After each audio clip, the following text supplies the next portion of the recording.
The Badge to the Bone podcast contains adult language, mature themes, psychological nudity. Viewer discretion is advised. The opinions expressed here are ours and ours alone. Buckle up.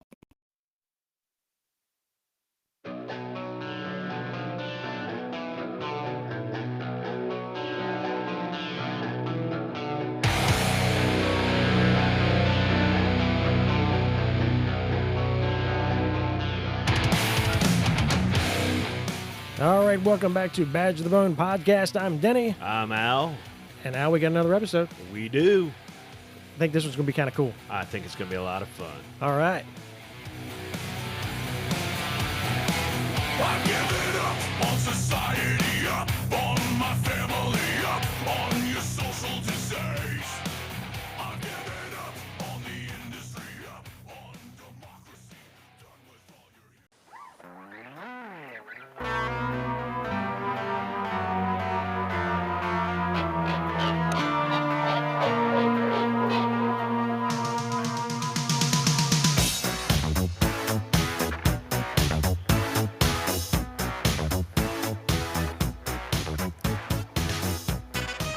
Okay, I know that song. I love that song. Brings back memories. He can hear you, Ray. So I'm sure maybe by everybody now cluing in that we're going to probably do a little something different tonight. Yeah. Been kind of looking forward to this one all season. Yeah. I think this will be good. Can't go wrong with Ghostbusters. Okay, who brought the dog?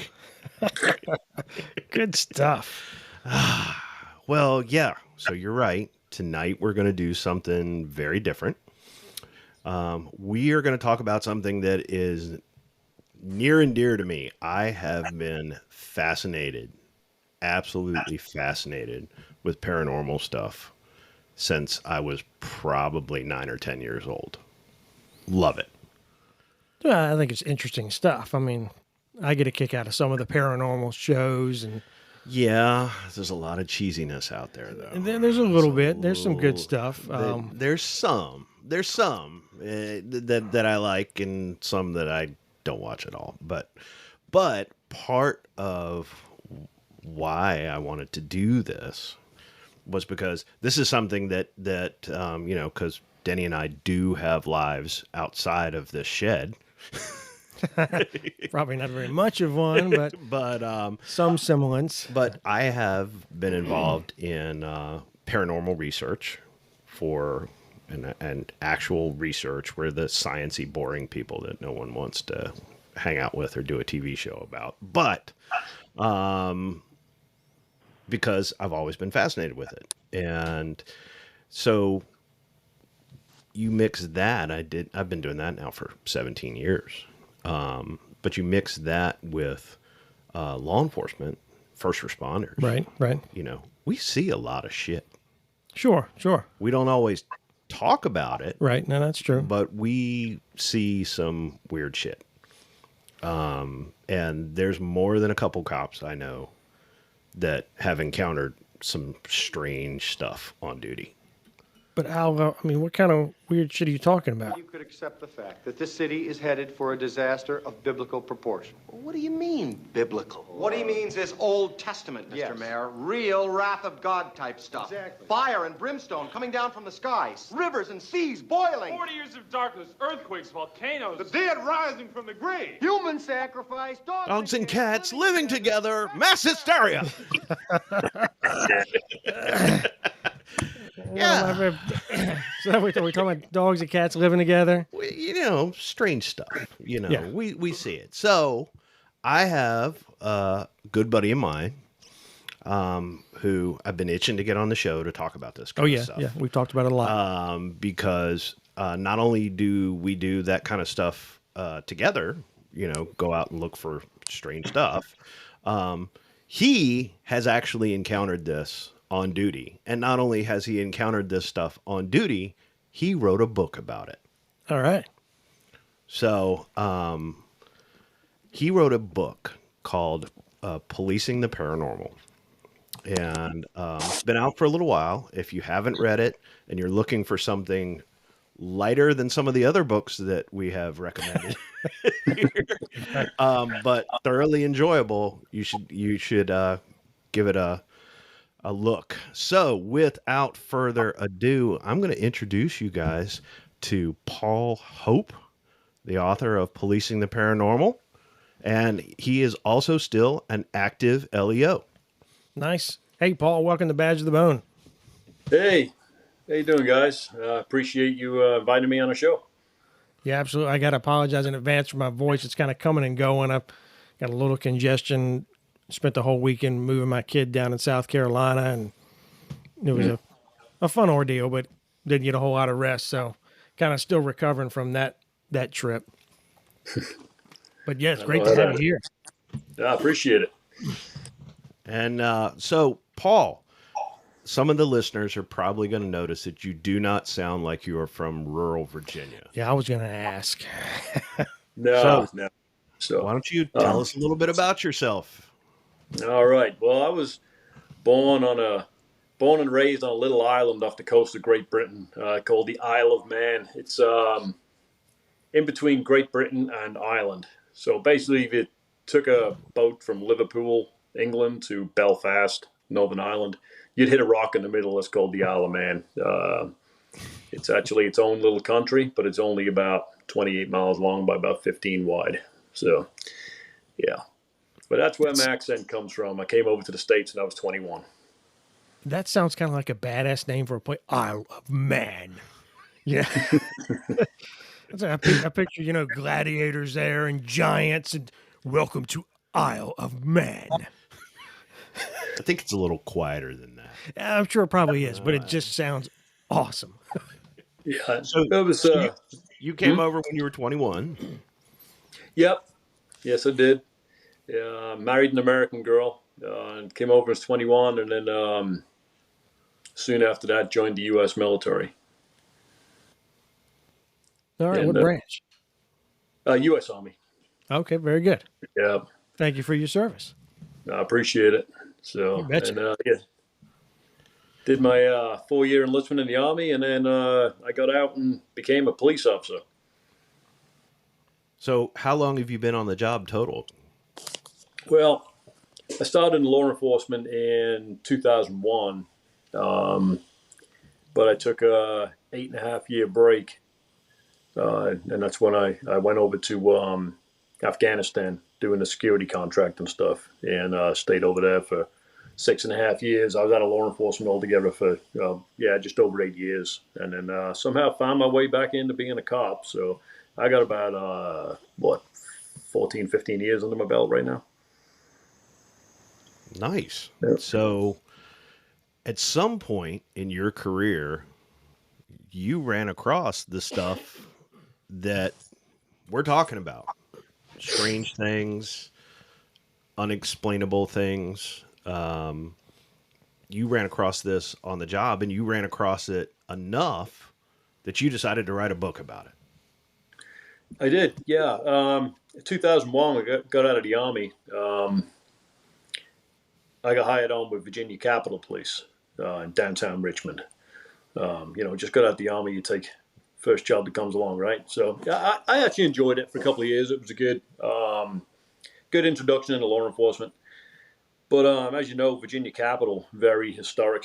The police department itself was established in 1618, so in Jamestown. But you got the Virginia Capitol there, you got the governor's mansion, you got the Supreme Court building. I mean, a whole host of older state properties. And there's a lot of activity goes on. And I happened to be assigned to the midnight shift, so I was exposed to a lot of that activity. Oh, man. So I'm definitely anxious to hear that because I've heard all the stories of reports of things and activity, and a lot of it I hear has come from Capitol Police, folks that are on duty late at night. And so, yeah, I definitely am ready to hear what you experienced. Yeah.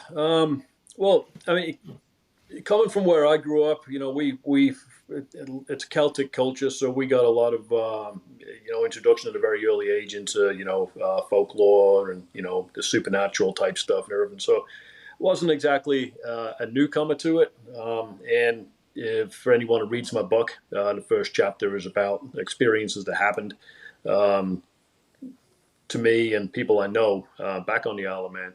But yeah, joining Capitol Police. When I was first assigned to midnight shift, I remember the lieutenant telling me, doing roll call, he said, "Hey, listen," he says, "welcome aboard and stuff, but this is midnight at the Capitol, and you may see or hear some things, experience some things in these buildings that'll make you question your own sanity." And I'm like, "Oh, are they just messing with the rookie, trying to freak me out or That's just something?" I'm like, policing. yeah. That's I'm just like, being a cop. But and the good thing is because of my upbringing, where I'm from and stuff, I'm not afraid of it. I understand what can happen and stuff. Like I said, I'm no newcomer to it. So, but I took it with a grain of salt. Figured they were trying to freak me out, and it was only a matter of a few days working there when I had my first experience, and I was like, yeah, okay, this this is going to be interesting, and having an interest in the topic of the paranormal and having had my own personal experiences beforehand, I started asking a lot of the officers that worked there, and some of the officers have worked there for 20 plus years. I started asking them about their experiences, and you find that police officers are pretty reluctant to talk about paranormal experiences, especially on the job. But it seems that I was a cop. They were polite enough to share their stories with me, and they had some interesting stories. And I often used to sit there at night thinking about what I'd just been told, and like hey, someone should write a book about this stuff. This is some really really good stuff. And no one ever did. So when I left the department, because I only worked there for about 3 years, I left and went to another department. But I kept in touch with the guys, and I decided, you know what? No one's ever going to write this book. I might as well do it. I'll take a shot. So I went back, contacted the guys, sat down with them in cafes and restaurants and work and stuff, and chatted to them on the phone and had them retell their stories. And I jotted them down, and I wrote a book. That's awesome. so, Yeah. of course, all kinds of things you said happen. What kind of things were they telling you? So, for instance, the one lieutenant that had spoken to me when I first got on the shift, that I thought was just trying to, wind me up. He told me, he said, he's a God-fearing man, I mean, a real devout Christian, he said to me, he says, he'd been working there for a few years. He was in the Capitol building one night, and one of the things he used to do was early in the morning, the Richmond Times-Dispatch was delivered by the newspaper delivery, and it was like hot off the press. It was usually about 4 a.m. it would get there. So he'd take the newspaper, he'd go into the Capitol building, and the place is locked up. There's no one in there. And he'd go up to what's called the hostess desk, where the tour guides sit, and it's right outside the old house chamber. You got the statue of George Washington there and stuff. He'd sit at the desk, flick on the light, read the newspaper. And he said this particular night, early morning, he sat there, opened the newspaper. He said, nothing going on, no one in the building, just him. And he said the light flickered a little bit, but, it's an old building, not a big deal, lights flicker. He said, he's sitting there, he's got the newspaper in front of him, and all of a sudden it felt like somebody flicked the newspaper, which didn't shock him. He thought it was one of the guys trying to get his attention. And he lowered the newspaper, and there was no one there. He was just looking off into the darkness. And so he said that kind of raises awareness. He said, and before he could go back to reading the newspaper, he watched the telephone that was on the desk slide about 4 feet across the desk right in front of him. And he said at that point he dropped the newspaper and ran, left the building, told the guys outside, anyone wants the newspaper, it's up there, you can go get it yourself. That kind of thing happening. Oh wow! But I mean, it's really strange place. you talk about the personal experiences to people, and they just look at you like, no, it can't be that bad. I mean, it's literally on a nightly basis. You're walking around these old buildings because part of Capitol Police's job is kind of like security. You be in the buildings at night.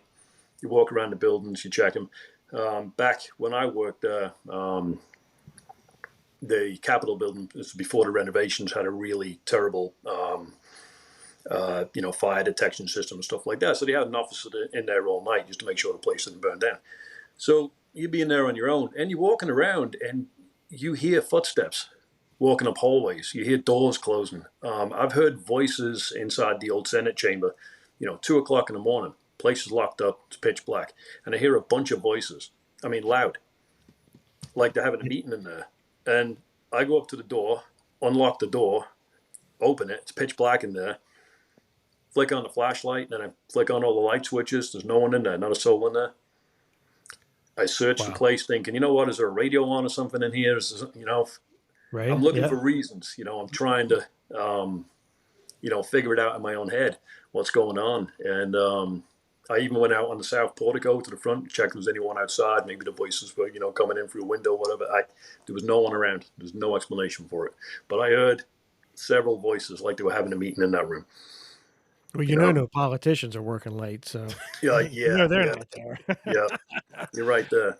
So was it like some of the stuff that we've encountered when we've gone out and done this kind of work, where if you hear the voice, you can't understand what's being said, or could you actually make out what was being said? No, I couldn't make out what was being said. It sounds like a whole bunch of mumbles, It's kind of strange. But it was, like I said, it wasn't like, you see on these shows and stuff, the paranormal shows where, they enhance the sound and, using software to try and, try and isolate this noise and try to figure out what it said. No, this is an actual conversation. This was loud, like there was a bunch of people on the other side of the door just having a meeting. And that kind of activity was kind of regular. Yeah, the stuff in the wild. Oh yeah, the stuff in the wild is so different than the stuff they show on TV. You mean it's not like Zach? No, Zach Baggins. I will say his name here. Zach Baggins. Oh, you're calling him out. Zach Baggins is full of shit. What? Yeah. Zach Baggins? He's full of shit. That's not real? No, he's full of shit, and I'm saying it here. And if he wants to show up and try to kick my ass, he can. We're going, Zach. Is full of shit. Al has called you out. Mm-hmm. And anyway, yeah. Go ahead. So I was going to say it's not a show I watch. I am aware of the show and Zach Bagans, but I did visit his museum in Vegas a few years ago, and that was an interesting place. So I'll give him that. He's got a museum. I don't think I knew he had a museum. He has a museum, and it's full of allegedly haunted artifacts. He's got a lot of interesting stuff in there. Oh no shit. Yeah. He's even got Jack Kevorkian and Suicide Man. Oh no kidding. Yeah. Jack Kevorkian. What? I'm sorry. What? Jack Kevorkian Suicide Van. He had one of those old Volkswagen campers, like you'd see a surfer driving, and that was his suicide van. He had all of the chemical cocktail equipment set up in there and a little bed and everything else. And yeah, he let the folks climb in the van and administer it to themselves. And but that's in the museum. Oh, yeah, a lot of interesting stuff, a lot of interesting artifacts. But thankfully, Zach wasn't there. Now, the one I would want to go to is Ed and Lorraine Warren's museum. I have friends. We have friends that have gone there. That because they got Annabelle there. Oh wow! Yeah, that would be interesting. Oh, that's cool. But, yeah. Yes, a mutual friend of ours said that Annabelle. They used to go up once a year, and Annabelle is behind glass, and there's a sign there that says "Don't touch the glass." Not because they're worried about fingerprints, just because they seem to think that it's got problems. Now, see, that's just, inviting me to touch the glass. No. Don't put the sign telling me not to touch the glass. I don't want to touch the glass when you tell me not to touch the glass. No, he said he had like the worst feeling of dread and like a migraine headache that came on almost as soon as he stood in front of that. Oh, wow. So Now, Paul, it's interesting hearing this stuff because I'm kind of that mix between I'm not a non-believer, but not a full believer, if that makes sense. And I guess Yep. it's, I do think there's certainly things beyond that we just don't know, probably would never have answers to. But, part of my nature is to always search for that. There's a reasonable explanation for this. If I hear something or see something, I'm like, yeah, there's a reason behind it. There's something that causes, there's a light, there's an electrical issue. I'm hearing, it's my mind playing tricks, but I'm always trying to rationalize it. So it's interesting hearing the stories, particularly from an LE perspective. So, because to me, that it's not just some schmuckatelli out there who wants to get some attention. And this is LE reports, this is, law enforcement telling you that they experience these things. So to me, that gives a lot of weight to it. And it was also my understanding that some of the experiences at Capitol Police were actually contained in reports. They are, yeah. They've got a file, or they had a file when I was there, and they nicknamed it the X Files. And there's a lot of, yeah. Go figure, right? That's original. Right. Yeah, they had a lot of files, police reports for suspicious persons, unable to locate, that kind of stuff, because people had actually seen, Right. I read that. full-bodied apparitions in some of these buildings, and of course it gets reported in as a suspicious person, especially when the place is locked up and there's supposed to be no one in there, and you end up searching the building from top to bottom, no one around. Yeah, and that gives weight to it too, because that's a huge offense for an officer to falsify a report.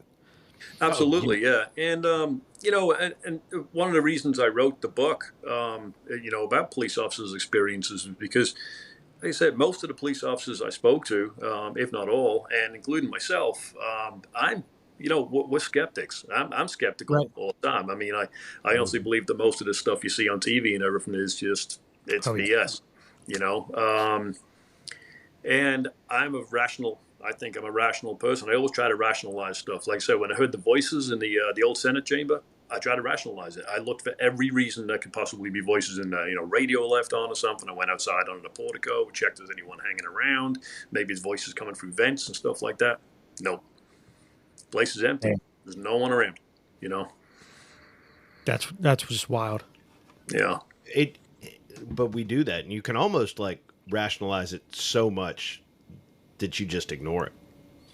Yes, absolutely. And I've done that a ton of times. I'm walking down a hallway and I hear footsteps, 20, 30 feet behind me. I hear a door slam, a door open and close. I hear a noise, possibly a voice, something like that. When you're walking through like the Supreme Court building, which was a very active building. That's on the, will be the 8th Street side of Capitol Square. It used to be the Federal Reserve Bank back in the day. Yeah. Interesting place. But yeah, that kind of thing was happening all the time, and you just literally just ignore it, And I apologize if you hear dogs growling and barking in the background. It's my dogs. They, who brought the dog?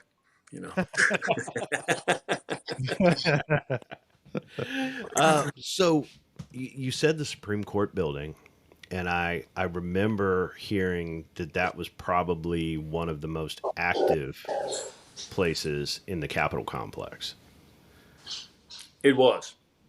We had a lot of reports. That building definitely had a feel to it. And of course, it's got a history to it. Back in the 70s, there was a well-known incident, well-documented incident of a security guard. Back when it was the Federal Reserve, a security guard had a dispute with his supervisors and ended up in a shootout, and they shot and killed him. Sorry, here's my dogs again. But they shot and killed him in the sub-basement of what's now the Supreme Court. So people have attributed a lot of the activities to maybe him. But I'd also heard from a retired Capitol Police officer that, and I was never able to verify this, but he said that there used to be a night watchman when it was the Federal Reserve. It was an older guy. He'd probably retired twice. And he would, sorry, guys, let me kick these. Hey.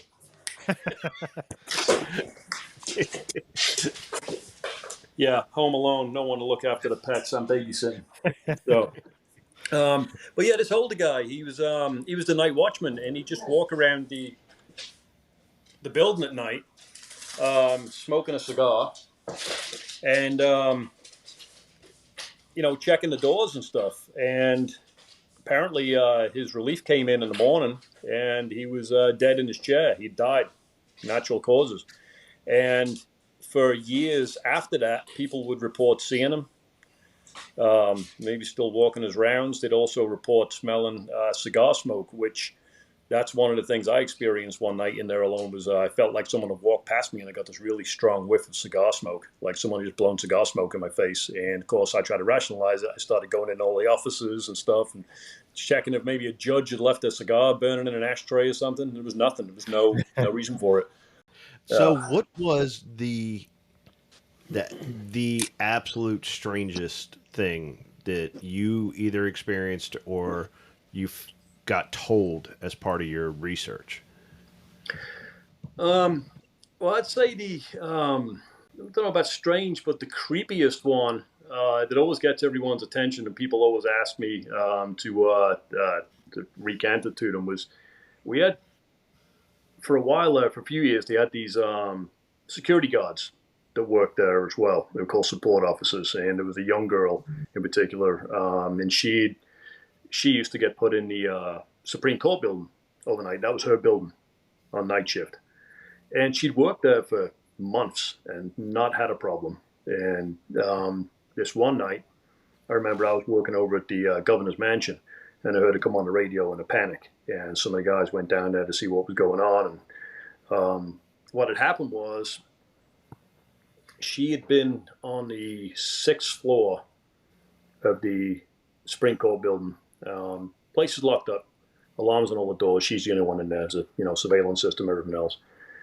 And she went to there's a break room up there. It's like a kitchen area. It's got vending machines and coffee machines, stuff like that. And she goes in there, and she goes to the vending machine. And as she's putting the money in the vending machine, she can see her reflection, but she notices the reflection of somebody else standing behind her. Oh, shit. And she described it. I mean, she was only short, but she said he was several inches taller than her. He was standing right behind her, like over her shoulder. He had a scruffy beard, dark curlyish hair, and he was wearing a brown suit. And she said the most menacing thing about it was his face was looking down, but his eyes were looking up at hers.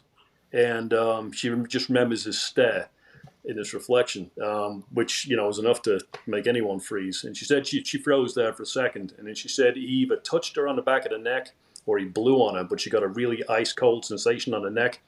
And she said she dropped the money out of her hand. She screamed. She turned around and there was no one there. And she ran to the elevator. She's hitting the button on the elevator. And of course, the elevator's too slow. So she hits the fire door and runs down the stairs. And right out the front door onto the street, calls in on the radio. The guys went round there. She was in full panic, tears, everything else. And they searched the building from top to bottom, and there was no one in there.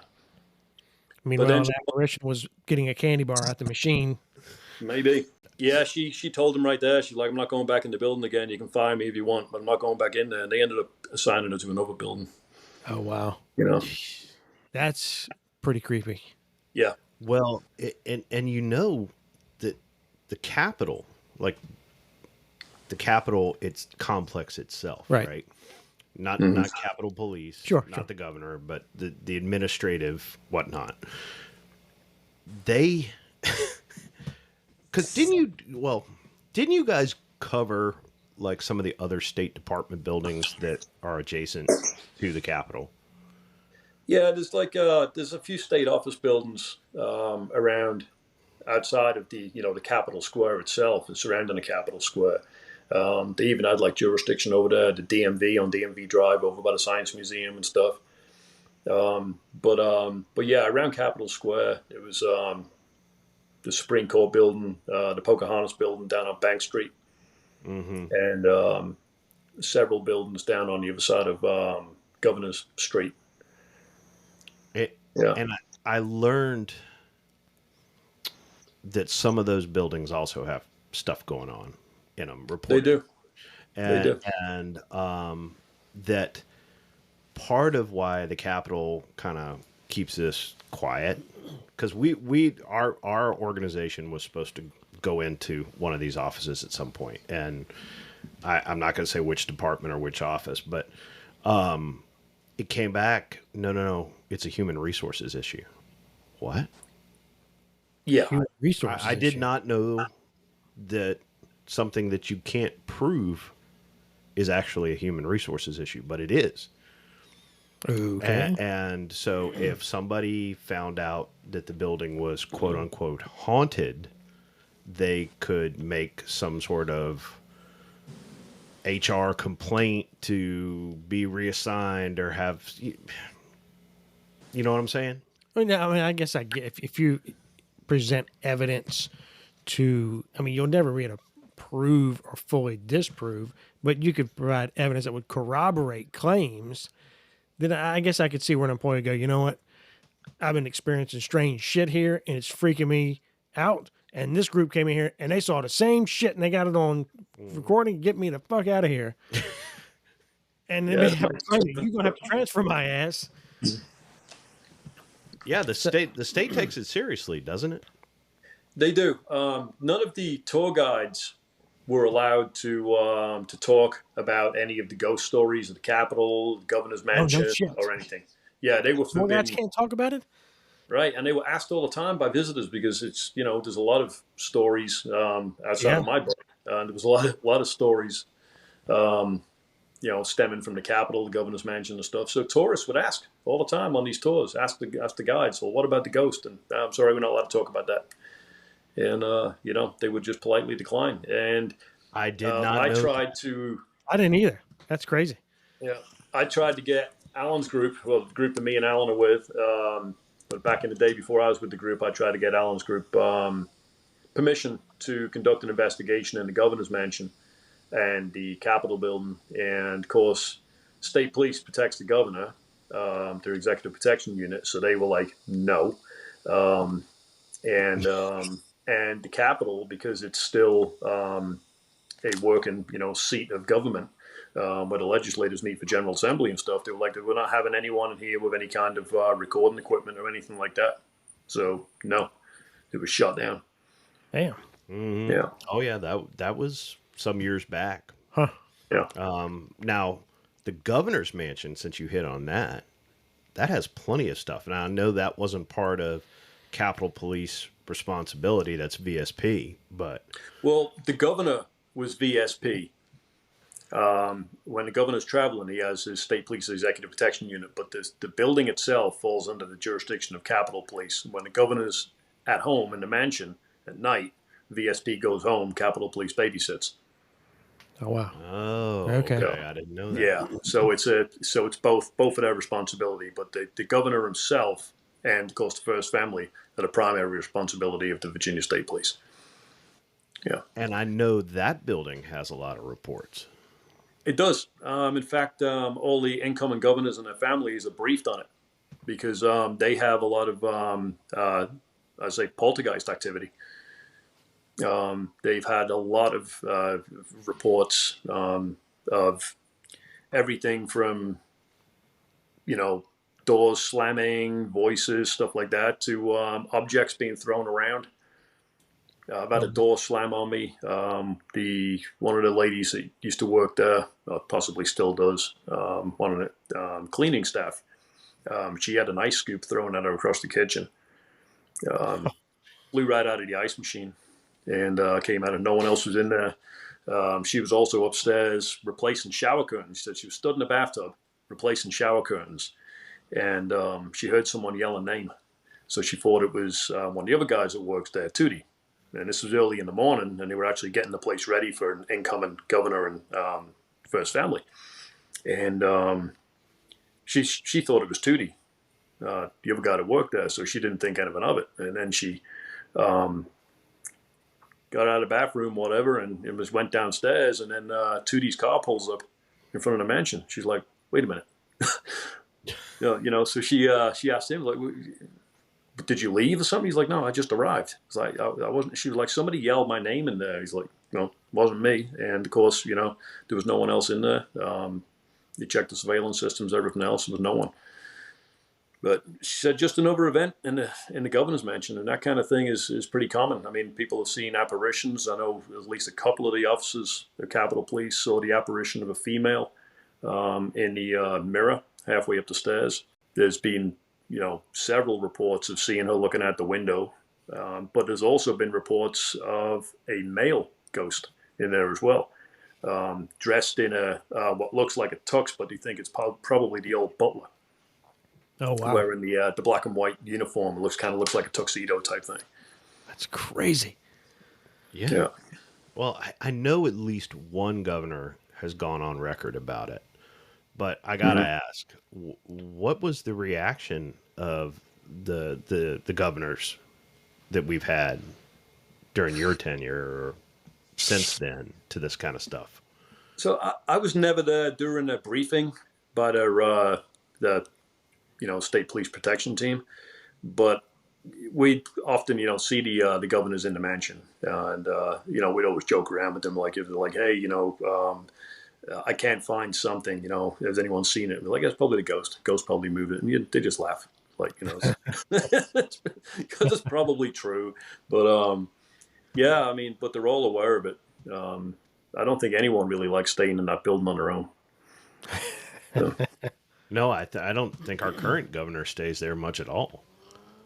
No, the family, they would be in town while he's got session, while the governor's got sessions over at the Capitol, General Assembly building, stuff like that. But there's no business going on there generally at their own private residence, wherever. I was there during the Warner administration, and the end of the Gilmore administration, and then the Warner administration, and both of them are always out of town, pretty much. Yeah, I know Governor Kane went on record about the phone that would ring. Yeah. Is that like the emergency line or just a regular line? What It's was just a regular line, but there's no explanation for it ringing. It would just ring at odd times, and there's no callback number or anything like that. I mean, possibly a faulty line, possibly, but everyone just used to kind of like roll their eyes, like, oh, it's just another more ghost activity. Just blame it on the ghost. It's such an old city. Oh, it is, for one. Yeah, and then the Capitol, which was designed by Jefferson. Yes. For what is the oldest continuous legislative body in the New World. Well, it's a lot of stuff. A lot of history. And a lot of history. Now, probably a little before you were there, I was at the adjoining university. And I was an officer there. And we had stuff. I mean, we would literally had a highway that would divide his old department and my old department. And we had stuff there. I didn't run across it. But let me tell you, there were buildings, you're on midnight shifts, especially down at the hospital section of the university. Oh, yeah. They'd freak you out. I never saw anything. Other people did. Other people reported stuff. I never did, but there were buildings you did not. You just just give you the creeps when you're going in there at 2 a.m. Now, I've been in places that gave me the creeps, but I've never experienced anything on duty. I've had some questionable things happen off duty that makes the hair on your neck stand up, but nothing on duty other than being at a creepy place going, this place is fucking creepy. Now, when you left and you worked for a couple agencies since then, did you encounter similar phenomena at the agencies you've worked at since, or was that isolated to the Capitol? It was just isolated to the capital. The closest things I could, you know, say, when I left Capitol, I went and worked for Hanover, and I know I've been around the Cold Harbor battlefield in the middle of the night after. There's a lot over People there too. Yeah, people living off close to the battlefield reported noises, strange lights, that kind of thing. And instead of calling National Parks Police out in the middle of the night, we'd just go check it out. And if it was anything that National Park Police needed to know about, we'd forward it on to them. But driving around Cold Harbor battlefield in the middle of the night is pretty creepy. Yeah. And down at the Garthright House as well. That's famously haunted, and I've been out there a few times for alarms going off. There's no one in there, and it's always interior motion detector, which kind of like, yeah, it's never front door. It's always interior motion detector. Like, oh, come on, Yep. Yeah. Yeah, and you get in there, you can't find so much as a cobweb or a mouse or nothing. Right. And No. Hello. Yeah, it's creepy places. Yeah. Even Scotchtown. Been up there a couple of times when the alarms are going off, and that's another one. It's always interior motion detector. It's never front door, back door, anything like that. That's a place that our outside group has gone and done research at, and Scotchtown, which is, for those that don't know, it is a 18th century home. I think the earliest part of the home dates to about 1720, but for a number of years during the Revolution, it was Patrick Henry's home, and it's right up the road from where we're recording. And that place is actually pretty active. See, I just never really experienced it. I mean, I've stayed at two places that were like bed and breakfast, supposed to be haunted. And, took a shit ton of pictures thinking, oh man, maybe I'll catch something on picture. Nothing, didn't hear nothing. Kicked the lights off and I was asleep. I mean, slept like a baby. Didn't bother me, but nothing. Yeah, no. I seem to find that if I go looking for stuff, I don't really find much, but it's when you're not looking for it, this stuff happens. Okay, now that's that. I would have to agree. Yeah, that's 100% true. Because there's been a couple of things that have, happened to me, off duty, just in my personal life, and it's just when you least expect it, and you're like, "What the hell?" Yeah. Yep. Yeah. You hear that voice, and you can't find it. And you're like, "Oh, someone's calling my name," and there's nobody there, but you hear it clear, plain as day. The dog. The dog. The dog. Yeah. Okay. Who brought the dog? Well, actually, you know what? I take that back. I say I didn't. Not necessarily on duty, but there was a house that I rented. I lived by myself, and this was when I was a detective. And I just read, because every now and then I would hear little things, and you might hear like a footstep or something. I know there was a night that, and it was just a 2-bedroom house, but my bedroom was upstairs, and downstairs you had the bedroom, and then living room, kitchen, and everything. Upstairs was just a full bath and bedroom. And I hear footsteps, and I mean like it's plain as day footsteps. So much that I pick up my flashlight, I pick up my pistol because it's right there. Because I always got a gun right there. So I'm like, oh fuck, and I thought someone had come in the home. I was like, oh shit, someone's gonna come in the house. And downstairs, I would leave a lamp on. It was just a dim light, but it was a little bit of light downstairs in case I had to go downstairs and I'm not falling and tripping over myself and killing myself, breaking my neck down the stairs. And I'm at the top of the stairs looking, and I'm hearing the steps. And I'm like, oh, yes, motherfucker is in the house. And I waited for a few minutes because I'm waiting. I'm like, they're going to pass by that lamp, and anyway, I'm going to see the shadow. And then I'm going to know where, because I didn't want to I was afraid if they're armed, if I'm coming down the stairs, if I don't, am I going to be exposed too quick, and then I'm not going to get the jump on. So I'm like, I'm going to wait, because if they're walking around downstairs, they're going to cross that light path. And as soon as I see their shadow, I got their ass then. I mean, and I'm literally developing the plan to go down there and engage somebody. And I wait, and then nothing. I'm like, what the fuck? I'm like, all right, fuck it. They're either down there or they're not. So I beeline down the stairs, go clear the place, as fast as I can. Nothing. going. I mean, a dynamic entry to the downstairs and nothing. So I was like, what? But I mean, if I would have chalked it up as I'm in that kind of half sleep state and you hear something. And that's when I did hear it. It woke me up. But when I was actually awake and alert and flashlight and pistol in my hand, Yeah, I'm hearing it. there's no half sleep. I'm here. I was wide awake then. I'm hearing it, and I was like, "Holy fuck! There's someone here. I'm gonna have to shoot somebody in my house tonight. It's gonna be a long day tomorrow." And Paul, wouldn't you agree that's probably one of the most common things that any of us run across? Is like just the footsteps. Yeah, my best friend, he lived in Hanover, or still lives in Hanover, but he had an old house in Hanover, subdivision, and right outside his front door, right across the road, was battlements, Civil War battlements. You just walk right in the wood line, and 10 feet away, there's battlements, And he's in the house one night. Wife and kids are out of town. He called me the next day and said, look, he said, about 2, 3 o'clock this morning, he said, I woke up and someone was walking up my stairs. He said, woke me up out of a dead sleep. He said, I grabbed my gun. He said, I'm in my underwear clearing my house with my gun and a flashlight. He said, I was convinced that someone was in my house. He said, there was no one there. He said, but I heard someone walking, not creeping up the stairs, walking up the stairs. Yep. That's just like mine. And it's an eerie feeling.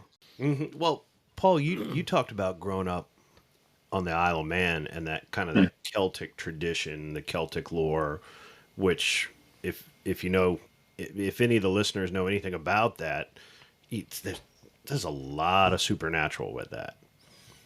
And you said you experienced stuff over in the Isle of Man that kind of got you interested in this and kind of took you where you are now. What kind of things did you run across there? Well, I can remember, growing up and even when we're in like elementary school, because like I said, it's part of the culture, the Celtic culture and the folklore and everything. The teachers would sit around and they would actually tell us ghost stories and stuff. I mean, the teacher does that now. The teacher's probably going to get fired. The kids are not feeling therapy, that kind of stuff, But yeah, I mean, they tell us ghost stories and stuff all the time. I think I was 17 years old when I had my first experience. I was working part-time in a gym because we graduate school and was 16 over there. So I graduated school and I was working part-time in a gym. And the gym is in a really old building, second floor above a clothing store. But anyway, this thing dated back before World War II. And one of the jobs that the trainers of the gym had to do was we take it in turns to clean the place up and come in a couple hours early before the gym opened, and you clean the place up, clean the showers out, stuff like that. So I'm in there on my own. I'd locked the door when I came in. So, there's no one in there. And I was in the men's shower room, and it was just there's an open shower block. There's like one door going in, and it's the same door to go out. And so no one can slip in past you. And I'm in there, and I'm like, I got the hose in one hand, I got the broom in the other hand, and I'm just cleaning away. And through the doorway of this shower block thing, there's you can see the wall to the other side of the bathroom, and it's a tiled wall, so you can kind of see your reflection in it, especially when it's wet. I'd hosed everything down and scrubbing it down with a brush and whatever, and I could clearly see my reflection in the wall, and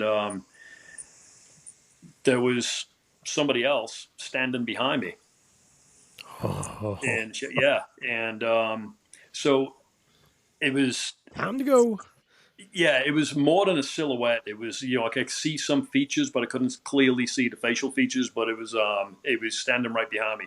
And as I kind of stood still and looked, and you kind of frozen there for a second with fear, like because I know there's no one else in there, but I'm seeing this thing, and it might have been a second, it might have been 10 seconds. I was standing there looking at this thing, but whatever it was, it moved, but it walked off to my right. Well, the only thing to my right is a wall, and so whatever it was went through the wall.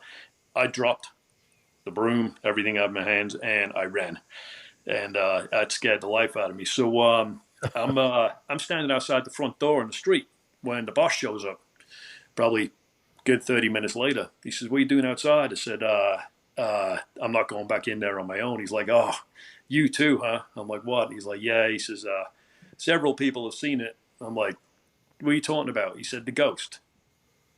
I was like, "You serious, dude?" He's like, "Yeah." He said, "I've seen it before. The wife's seen it." He's didn't want to freak you out by telling you about it because you wouldn't go in there on your own if I had. I was like, "Oh, thanks for the warning, man." But yeah, apparently I Thanks, wasn't the only asshole. person to experience it. Yeah.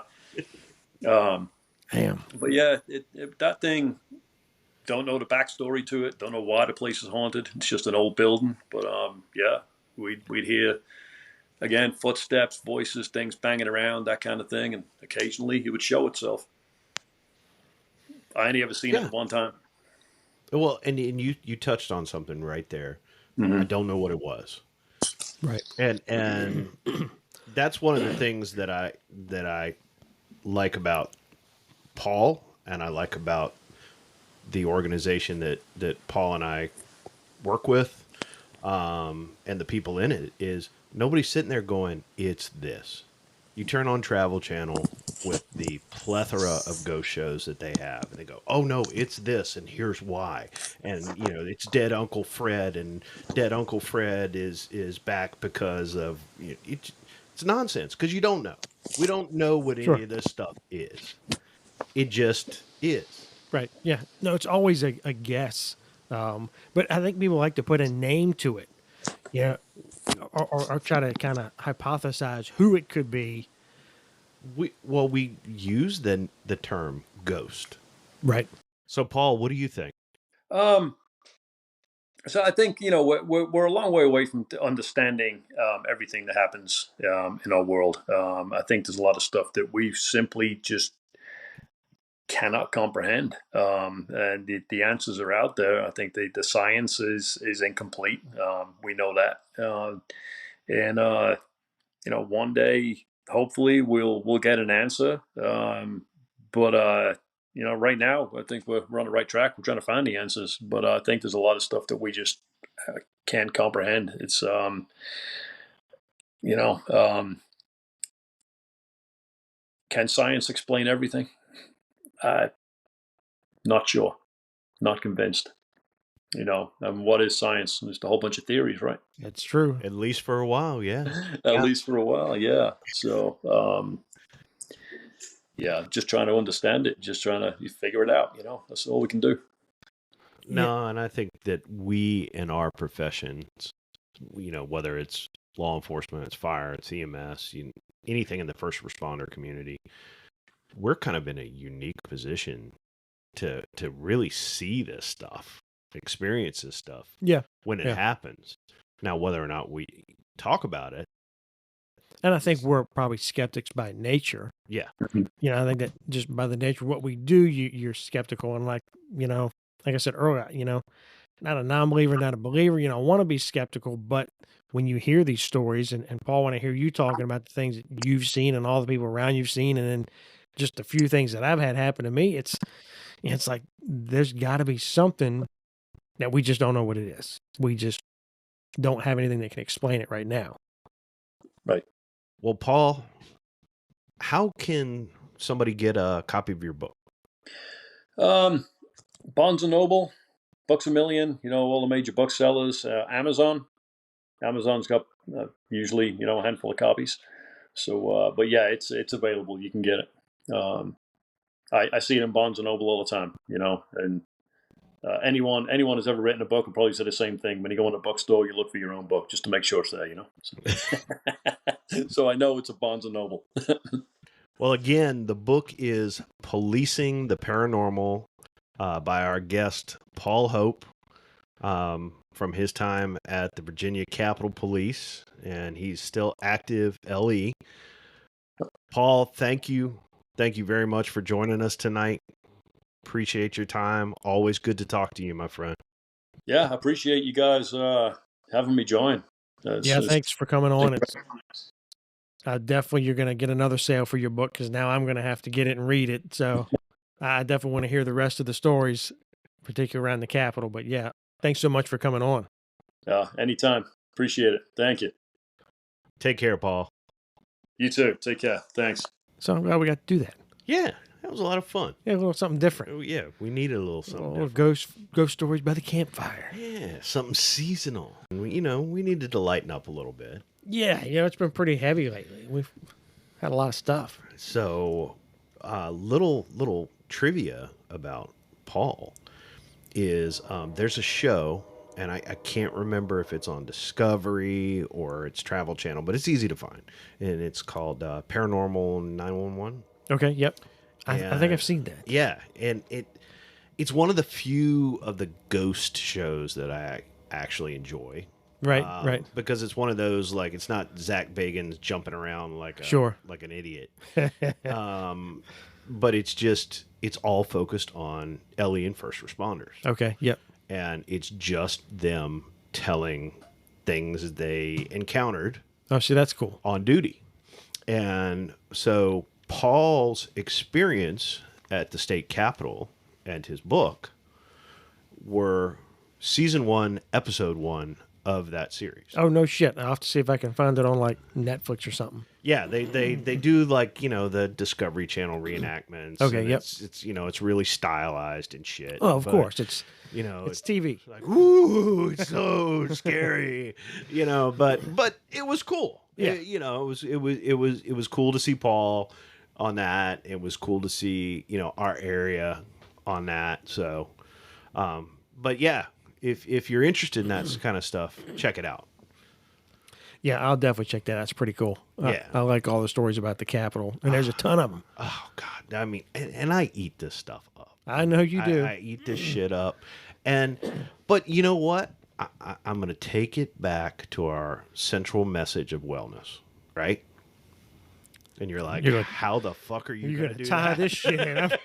I'm always holding. Let me get positioned. I want back. to hear this load of shit. So, as we talked about, Paul and I are in the same research group. Okay, I see that where you're going. goes now. out and does this stuff, right? Yep. And one of the things we've talked about on this show is, find something that ain't Yep. cop shit Nope, you're right. Ties right in. and go do it and enjoy it, Yeah, right? sure. And this was something that, again, 17 years ago, I found that was not cop shit, Right. but Yep. I could apply stuff that I learned as a cop to something that had nothing to do with cop shit. Yeah, nope. Very cool. So it's I don't know. I dig it. Oh, well, I mean, it's obviously it's pretty popular because you have so many ghost shows on Discovery, Travel Channel. I mean, they're all over the place now. So Yeah, Travel Channel alone is like Guy Fieri and demons. you're not the only one that's ate up with it. So there's definitely something to it. Definitely very cool. So we're gonna keep on going with season 2, but there may be a little bit of a break. And I know the last episode got out late. It's just been crazy busy here lately. And like I said, I was just in South Carolina. Going down now, I was in Cape May 2 weeks before that. So with all that going on, it has been busy. And I would like to give a shout out to my son who joined the U.S. Coast Guard, who's now stationed in South Carolina. He starts his first day tomorrow. I know he's probably excited and probably a little anxious, but shout out to him. Good job and well done. Bravo Zulu. So proud of that kid. Yeah, I know. But we've been busy, so the last episode got a little late. We'll have this one, and then we may have a little bit of a lag between the next ones. But we're going to continue on with season 2 a little bit longer before we take A little bit of An extended break, yeah. holiday break. So I think we still got some things in store for this season as we wrap it up, but it's been good. But let us know what you think. Reach out. Yeah. Shoot us an email. We've been getting some emails. Yeah. And we like that. And look, if you like this episode, and just for my personal enjoyment and curiosity, if you're a first responder, cop that listened to this episode and you're like, man, I had some weird shit happen to me. Hey, drop us a line. I'd love to hear about it. Yeah, we'd love to do a follow-up episode with that stuff. I mean, we can always circle back to it. It's just a good, fun topic. Nah, I can talk about this all day. Oh, man. But Al, that's going to wrap it up. I think it does. So where can they find us? They can find us at badgetothebone.com. They can also find us on Facebook at Badge to the Bone. Also, as we said, shoot us an email at wearebadgetothebone@gmail.com. Let us know what you think. Make sure to like and follow us. All those likes and follows, that helps us move along. So until then, be safe. And be well.